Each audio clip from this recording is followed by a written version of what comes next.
Good evening, everybody. Welcome to the Getty online speaker series for teachers entitled Passion, Power, Purpose, Teaching from the Heart with Chanelle Walker.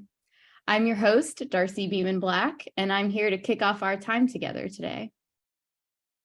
Over the next hour, teacher wellness advocate Chanelle Walker will uplift and inspire us to infuse our passion, power, and purpose into our daily classroom routines, instruction, and teaching environment.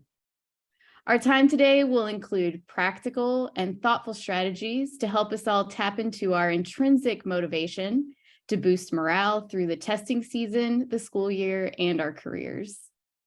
Using real talk, humor, and reflection, Chanelle will help empower us to proclaim and reclaim our passion, power, and purpose as educators. I want to share a little bit about why I'm so personally excited to have her with us today. I watched Chanelle's TED Talk entitled The Elephant in the Classroom from early 2020, before the pandemic, and I was drawn in by some of the ways she talked about teachers' experiences in the classroom. Over the last few months, each time I met with Chanelle, I got a boost to my spirit, some genuine laughter, and a dose of motivation. I am excited for her to share that energy with you all today. I also want to share some of Chanelle's professional background. So Chanelle is known as the teacher wellness guru. She spent more than a decade in the classroom and 5 years in other educational settings. She serves as CEO of Professional Inspiration, a company she founded about 10 years ago. She holds a Bachelor of Arts from Kent State University and a Master of Education degree from Notre Dame College. She is also a two-time Who's Who in Black Cleveland Award recipient and adjunct professor at Ashland University in Ohio. I will now pass things over to Chanelle. Hello, everybody. I am so very excited and thankful to be here today to uplift you and to inspire you to teach from the heart. I know that we have so much going on in the classroom. We have so many responsibilities and it becomes overwhelming. And we forget sometimes, why did I begin teaching to begin with? Like, what is really my passion, power, and purpose in education? But tonight, this afternoon, this evening, you are going to leave feeling empowered. You are going to leave feeling uplifted. You are going to leave feeling like, you know what? I'm reconnected. I'm right in there again, feeling good about what I do. And if you already feel good about what you do, guess what? We need you to be an advocate. We need you to share that good vibration, because sometimes we have so much negativity about what we do as educators that we need those people that are still dialed in to really, really, really connect with other educators. So let's honor some things. I know we have people on the road. We have people maybe picking up your kids, doing all kinds of things, and that's okay. But let's honor positivity. Let's honor possibility. Let's honor participation. Let's honor learning today together. I want to tell you about my why. As Darcy mentioned, I am a teacher. I taught in the classroom for 10 years. And I remember seeing one of my former teachers. Her name was Miss Black, and she was one of my elementary school teachers. And I had become a teacher, and I was so excited to see her. I was so excited when I ran into her, and I said, Miss Black, guess what? I'm a teacher. And I expected her to be like, oh, you're a teacher. That's so wonderful. But what she said to me was, ooh, honey, I wish you were teaching when I was teaching, because that's when it was fun. And I was disappointed. I was like, oh, wow. But unfortunately, as time went on in the classroom, and as a team leader and as a person that was one of the district leaders, I began to see what she meant. teachers were becoming burnout. Teachers were not having fun. Teachers were not getting that fulfillment and feeling that reward of being an educator. And so I would talk to some of my administrators who trusted me. And I would say, we need to address burnout. We need to address teacher wellness. This is an issue. We're wondering why teachers aren't coming to the door to greet the students, why absenteeism is high, why we have issues with retention. And this was before the pandemic. We wondered about that. And I would say, we're not addressing some issues that are going on. This is the elephant in the classroom. And so people would say, wow, Chanelle, you know what? You're right. But nothing ever was done. And I saw good teachers leave. And I saw good teachers deal with illness that was related to stress. And I saw great teachers burn out and not really know what to do. And I knew that there was no role for me in the classroom where I could really reach you today, to have this opportunity to reach teachers all around the globe and say, I hear you, I understand you, I know that you really want to help these kids, but you really just need to know ways to stay engaged with your passion, your power, and your purpose. So if you want to know my why, you driving to pick up your kids, yes, you listening while you're making dinner, yes, you are my why, and you are why I do what I do, because you are a phenomenal teacher and we need you. So let's talk about wellness. What is wellness? Sometimes we have misconceptions about wellness. We think, I'm eating my salads, I'm getting my workouts in, so I'm good. Okay, I am well, I am healthy, I have a skincare routine, I am good. But actually, there are several dimensions to wellness. There are some models that even have up to 9 dimensions of wellness, but I really like going by these 8 dimensions. And the one that we're going to talk about a lot today is your spiritual wellness. A lot of times when we think about spiritual, we think about, going to church now. Hallelujah. All right. We think about, okay, what am I doing that's religious or something that has to do with non-secular environments? But spiritual is not that. Spiritual is expanding our sense of meaning and purpose in life. So it's not just about how you practice your relationship with your higher power, or if you have that relationship. That's not what we mean. So when you see that in the wellness wheel, don't just think religion. When you think spiritual, think about, when we talk about if somebody has school spirit, it's about the inside, how you feel, your sense of meaning, your sense of purpose. When we talk about the human spirit, we talk about that willingness to thrive, that willingness to keep going. And that's what this is about today. How can I reignite and improve my spiritual wellness that is going to connect me to my professional wellness and my emotional wellness and my mental wellness? Passion. When we think about passion, we may think about a relationship. When relationships first start, it's like, ooh, honey, yes, okay. Everything is good, everything is great. But we're going to learn about what passion really is when things aren't great. Because most of us, when we started education, we knew that we did this for a reason. It was a reason in our heart. We surely weren't doing it because we knew we were going to be living in a mansion and driving a Rolls Royce. We knew that we wanted to make a difference. We knew that maybe somebody in our life, a teacher had really made an impact and we wanted to do the same.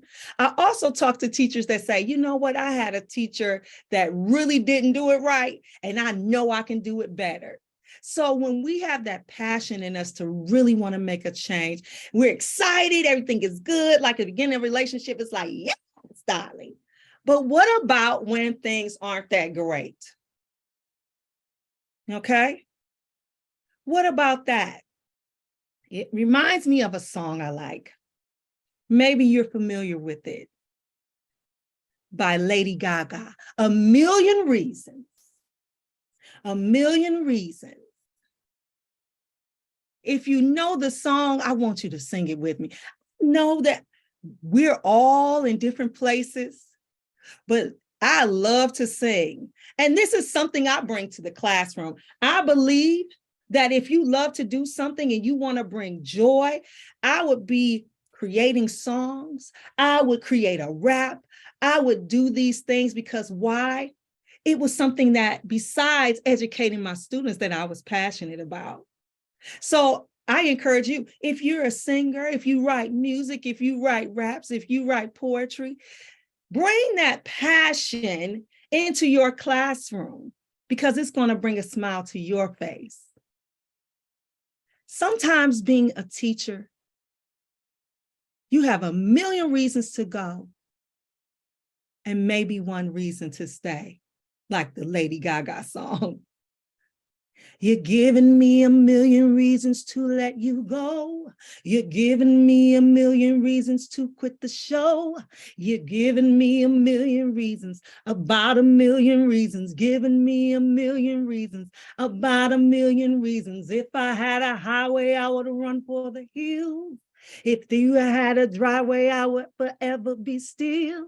But you're giving me a million reasons, about a million reasons, giving me a million reasons, about a million reasons. I bow down to pray, try to make the worst seem better. Lord, show me the way to cut through all this worn out leather.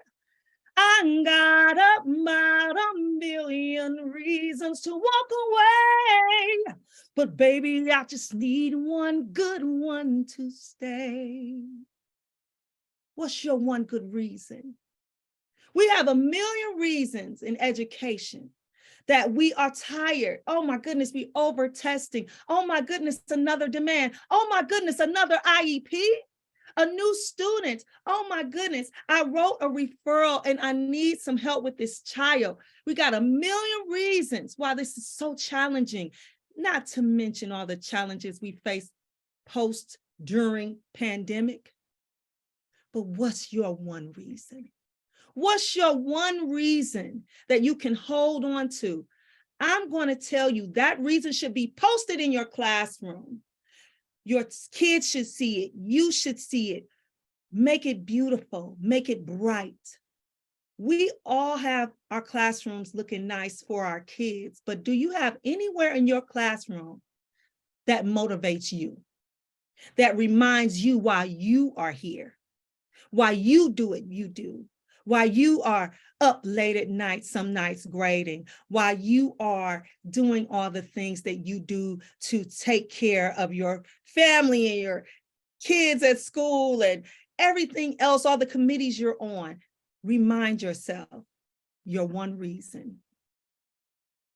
One thing that we have a myth about when it comes down to passion is that once you have passion, that's it. I have a passion for teaching and that's it. Again, it's like a relationship. When you're in a relationship, you have to do what? You have to work, okay? You have to work at it. You can't just say, we fell in love, everything's great, it's gonna be great, that's it. You're gonna hit some bumps. You're gonna hit some bruises and things are gonna happen on the road. And you can't just say, well, I guess that's it, the passion's over. What you do need to do is find ways to keep developing that love, keep developing that passion. So as an educator, I'm sure you have learned things that you are amazing at, things that you do extremely well as an educator. Those things may be specifically areas that you say, I have become an expert on these things. So not only do I love teaching, I specifically do very well with teaching students with dyslexia, or I specifically do things very well with students that may be called emotionally disturbed, or I specifically do very well at being creative or technology. What are those things that you're developing your passion, that you didn't just say, oh, I love teaching, or I want to be a teacher because I want to help kids. And now it's challenging. It's so much going on. And you're kind of stuck in that place. What are things that you are amazing at as a teacher, and how can you develop that? Passion is not fixed. It develops over time. Focus on what you care about. Because a lot of times we focus on what I'm tired of. I'm so tired of this. This is so ridiculous. This is so absurd. I am so tired of these things. We got a list. We got a list as long as our arm. But what do you care about most? Focus on that. Focus on how can I improve and expound and grow and develop in those areas that I care about most. How can I do that? And identify that thing or those things you care about most. Quite honestly, you may not care about the data most, but there are other things you care about so much. Those are the things that are going to lift you up.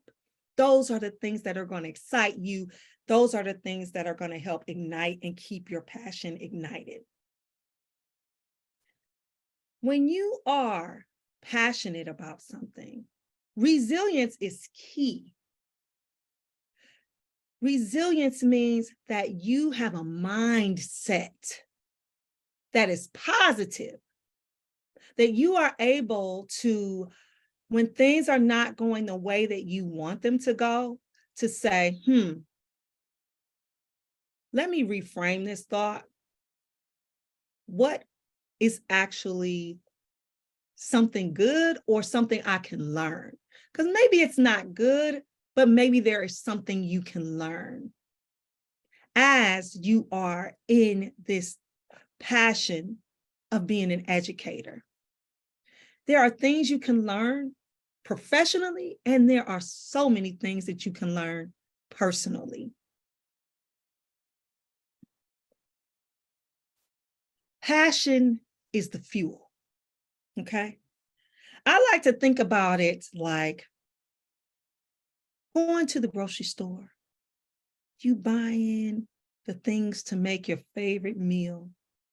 Ooh, I'm gonna grab some lobster tails and maybe this is a special occasion, so I'm gonna get linguine and I'm gonna do a pasta or I'm gonna whatever. And it requires to be cooked, right? You can have all those things you like. You can have all the ingredients, every last one, all the ingredients. But if there is no fire, then you don't have the meal. You have to, on purpose, intentionally, deliberately ignite and keep that passion stoked. I'm going to say that again, because sometimes we feel like, this isn't happening. I don't feel this way anymore. So honestly, some of us emotionally withdraw. It's like a survival technique. It's like, I'm in survival mode at this point. And I get it. But our kids need us to be emotionally engaged. So with that being said, keeping that fire, that passion stoked for what you do, for the impact you want to make, for your one reason, Maybe you got two, maybe you have three, but at least one reason that you want to stay. Again, put it up in your room, make it pretty, make it big. Let the kids know why you're here, why you're excited to be there, why you're willing to deal with the challenges of being an educator today, because you care. What is that thing you care about most? Put it in your classroom, make it visible, and celebrate that. That's your passion, that's your fuel. Power, all right? Power. So many times people say when I'm in face-to-face workshops, Chanelle, we don't have any power. We can't change the system. It's not my responsibility to change the system. It is not my responsibility why I'm burnt out. I'm burnt out because of this system. And I can say that I 100% understand that perspective. That there are a lot of things that we deal with in education that is out of our control. And we feel like it's totally out of my control. I don't have the power to change that. Well, I want you to think about a little 2-year-old. I don't know about you, but I have 3 children. They've all been 2. Do you have any children? You have any babies, nieces, nephews? Do you know any 2-year-olds now? Have you experienced a 2-year-old? I want you to try to take away their favorite toy. Just try it and see if they're just going to say, oh my goodness, I'm 2 years old. I don't have any power. Okay, I just can't. Try to take away their candy or just something that they really love. They're not going to just back down. They're going to say, that's mine. That's mine, right? For us to regain our power, there needs to be some things that we say, you know what? You can't take that from me. That's mine. I want you to think about some of those things.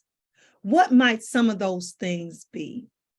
What are some things that are yours that you feel like are given talents, are given abilities that maybe you've put on the back burner because, I don't know if I could do this and not get in trouble, or maybe not be looked at sideways because can I make this align to the standards? I'm going to say, you can. You have to try. As I mentioned before, I love singing and I love role play or doing drama in the classroom. I taught English. I taught 7th grade English. I love doing those type of things. I also have a background in journalism and mass communication. So I would do things that was important to show the kids that, hey, you know what? We can learn through this. We can still align the standards. We do have some power to have fun because I value fun, okay? And I value creativity. And I'm not letting anybody take that from me as an educator. What are some things that you value that you feel like maybe have been taken away from you? Or maybe you feel like, if I do these things, you know what? Maybe somebody will think I'm just playing around in here and we're not learning. I'm going to challenge you to be creative. I'm going to challenge you, if you're not that much of a creative person, to get with someone who's creative, to build a network, to build a team. I'm not talking about a team that's just about data and filling out forms. I'm talking about a team. I'm talking about, you know what, when I get with this person, I'm really good at this. This person's really good at that. And we create some really powerful opportunities for kids to learn and enjoy it and discover. And it's not just about what I can put on a piece of paper and how they're going to do on a state test. What are some of those things? You can type them in the chat. For me, creativity, huge. I have to be creative. That's how I stay excited. That's how I stay engaged. That's how I stay just really loving what I do. Some people may say, you can't be creative these days. You just can't. I want you to say, that's mine. I'm taking that power back. Things that I maybe used to do that I feel like, I can't do. How can I do those things? How can I take back my power? So when we think about power, we think about control. We think about authority. But I want you to start thinking about power as empowerment. Empowerment is about you, okay? It's about you feeling good about your ability to make change. It's about you feeling good about the control that you have. It's about claiming your control. So that's so important. If we're going to ignite our passion and we're going to ignite our power, we have to know that there are some things that we can say, I'm claiming this for me. I'm going to claim that I can be creative. I'm going to claim that I can bring in my instrument and have something fun for the kids to do, maybe during circle time. Maybe it's just 5 minutes. It doesn't have to be a long time. It can be 5 minutes of something that you do a couple times per week. You do yoga, bring it to the classroom. You have power. 5 minutes, use it as a SEL opportunity. There are so many opportunities you can use for your social emotional learning time that you can empower yourself to feel good again, to feel empowered about what you do and not feel like everything has just been taken from you.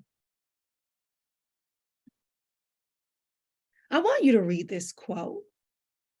And as you read this quote, I want you to think about what it means to you.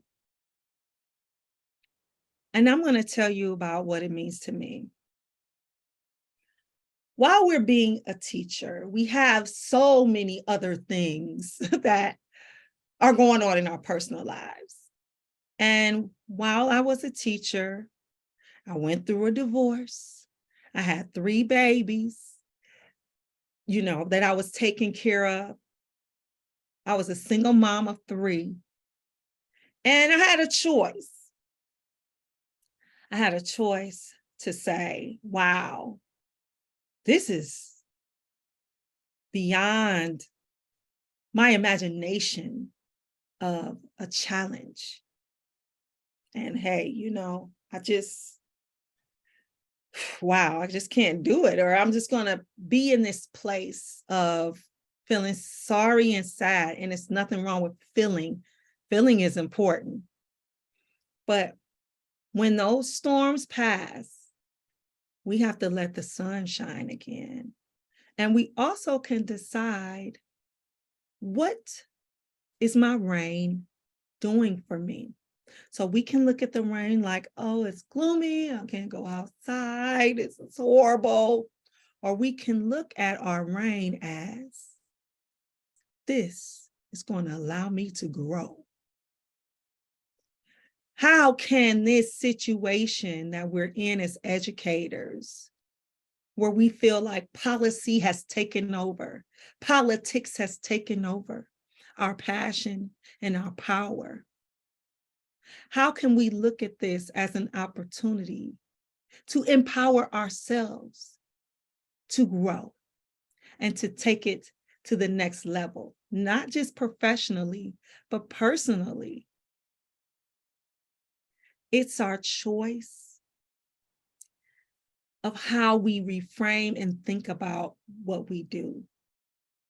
The quote says, "You may not control all the events that happen to you, but you can decide not to be reduced by them."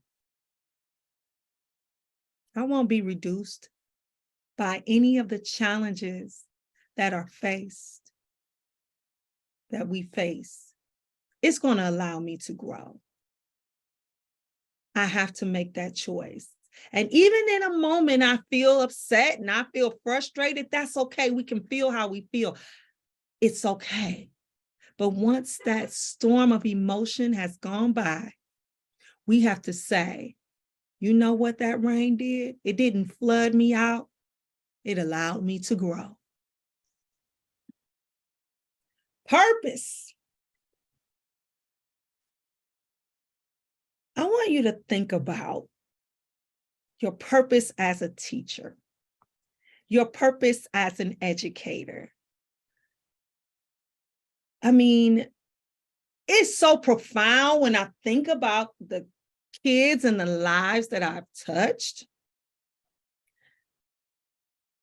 And when I see a child that I haven't run into for years and they're an adult, and they say, "Oh my gosh, I remember when we did this.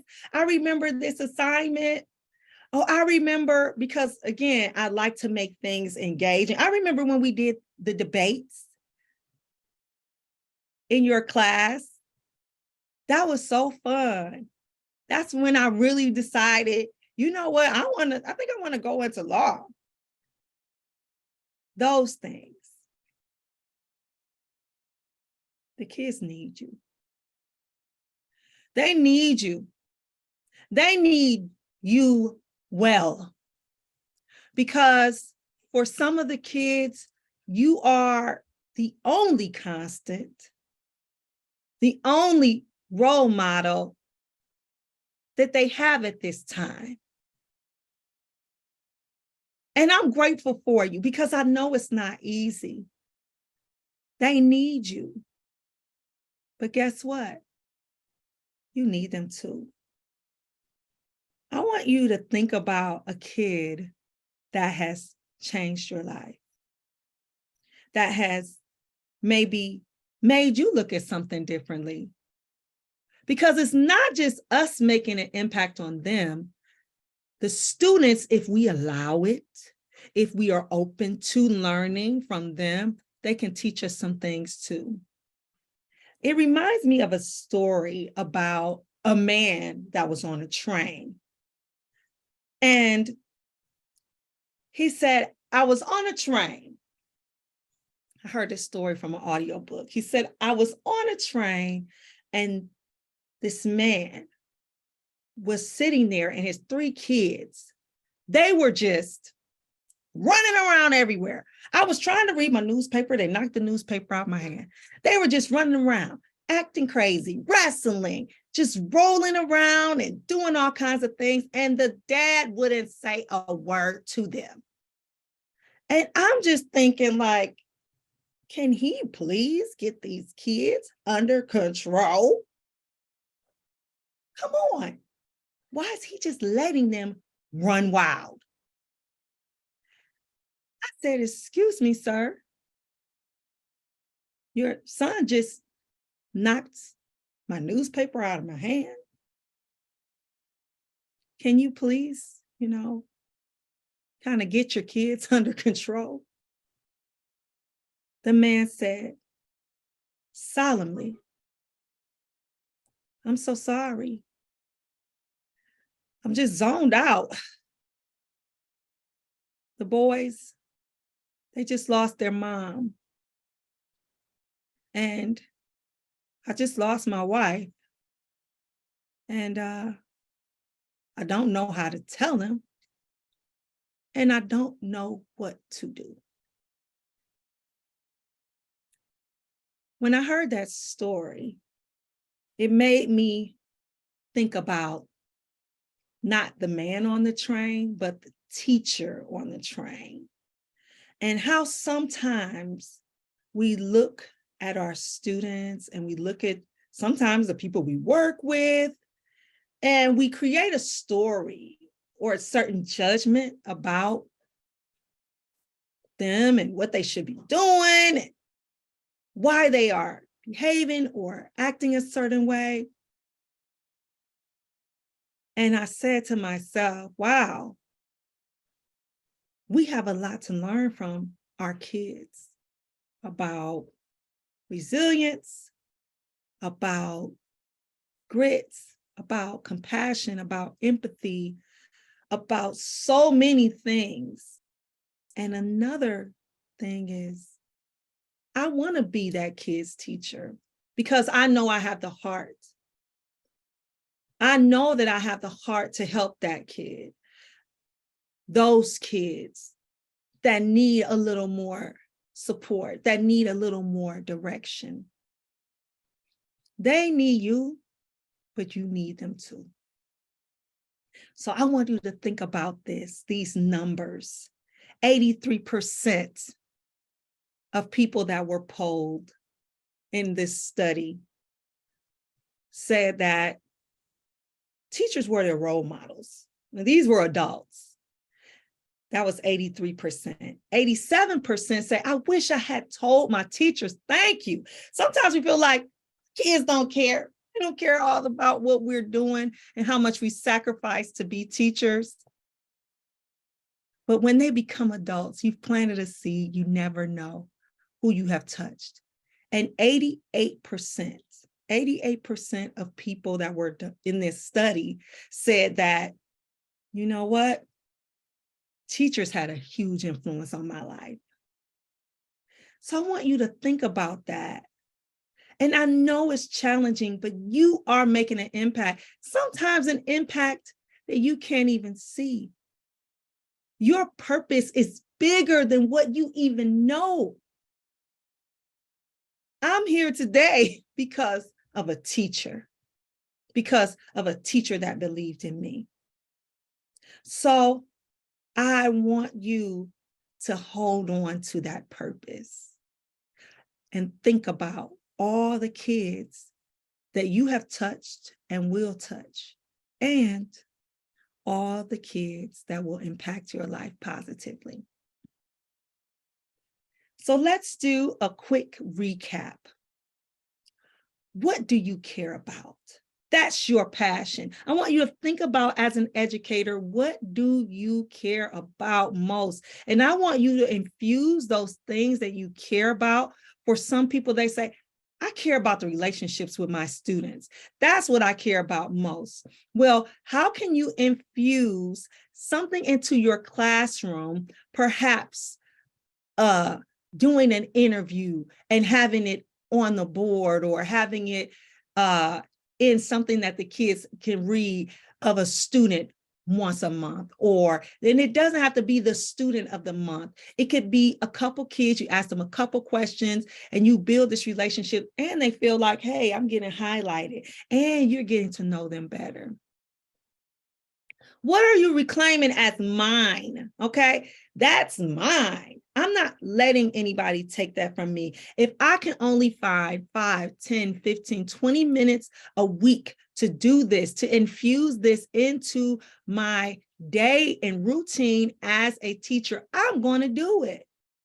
I want to do things that are hands-on. I want to bring music or movement or whatever it might be to the classroom. How can I do 5, 10 minutes? If I'm doing SEL, that's a great way to do that. Social and emotional learning time can really help you infuse a lot of great things that you want to do. I want you to think about the students and the families, because when we're talking about their families, we're talking about kids that aren't even born yet. You know, how are you infusing your purpose into these kids? Their current family, their kids, maybe even their grandkids may hear about you and how you impacted them. That's our passion. our power, and our purpose. I know that you may have a curriculum. I know that we have assessments coming up. I know that there's constantly assessments. I know there is so much that we're telling educators, teach to this test, teach to this curriculum, but I want you to teach from your heart. That place of passion, that place of power, that place of purpose, that is what's going to reboot, refuel, and reignite you in your reason as we get through this challenge, these challenges in education. That's what we need to understand. So, as I mentioned, I taught English and I'm a writer. I love to write. I've written songs.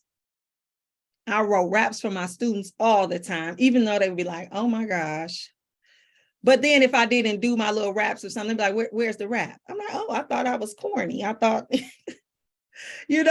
but they really love to see you just being yourself and being vulnerable too. So I wrote you a poem, and I hope it's okay if I share it with you. It's called Keep Going. Keep going. Keep growing. Keep sowing seeds. Keep showing up. Cloaked in your mission, you do not need permission to be the educational force that you envision. Keep going. Flaunt your passion, power, and purpose with pride, blazing a trail with every stride. They said, you don't have any power in your profession. Well, guess what? They lied. You just keep going. You are on the front line, staring the future in their eyes. Can't you see? You're more capable to be a catalyst for change than any policy will ever be. So just keep going. Even when it feels like you are at a standstill, just stand still and believe with all that you are. That daybreak is approaching. It won't always be dark. Just keep going, keep growing, keep sowing seeds, keep showing up. For in your heart, you know the reason you were called to walk this road. Reclaim, proclaim the meaning of this journey of your life. You may stumble, you may fall, but then you will rise and you will keep going. I want to thank you so much for this time. I want you to keep moving. I want you to keep going. I want you to embrace this beautiful opportunity that we call life. If you can't fly, then run. If you can't run, then walk. If you can't walk, then crawl. But by all means, keep moving. It's from Dr. Martin Luther King Jr. I hope that I inspired you today. I hope that you feel good about what you do, no matter what other people say, no matter the circumstances at your school or district. I thank you so much for this opportunity. Getty Museum, I thank you so much. I thank you, everybody that's here today. Thank you. Thank you, Chanelle. I want you to know that I was singing with you when you were singing earlier. We do actually, Chanelle, come back. We have a couple of questions that have just come in. So I have a question of how might we add a fourth P to your framework? People. Mm-hmm. What was the role of people, colleagues, and peers in keeping your professional passion ignited? Oh, that is a great question. That support group we mentioned, about your support group and those people that are in your resilience team, that's what I like to call it. Your resilience team, a part of your passion and a part of keeping that passion going is that resilience team. So who are those colleagues that are positive? Who are those colleagues that have those skills that maybe you could use or some help with, and guys can help each other? Who is that support group? So that is extremely important. I agree. And then also we have a question of, can we get a copy of Keep Going? Yes, you can get a copy of Keep Going. I'm the type of writer that I get inspired. And when I get inspired, I just have to do that. I have to write it. So I'm going to type that up. It's literally on a piece of paper right now. And hopefully I can get it to Darcy, and then she can send it out to everybody that was here today. I will do that. I will absolutely do that. And then we've gotten a ton of comments, Chanelle, about how wonderful you are. We've gotten some tears tonight. Oh. And so why don't we leave it on that high note? I agree. It was so wonderful to have you. And So grateful. I'm going to go ahead and close up. We have another online guest speaker scheduled for February 22nd. His name is Jesse Miller, and he helps teachers fine-tune the student culture of communicating in online spaces, and helps us to better understand how youth use technology.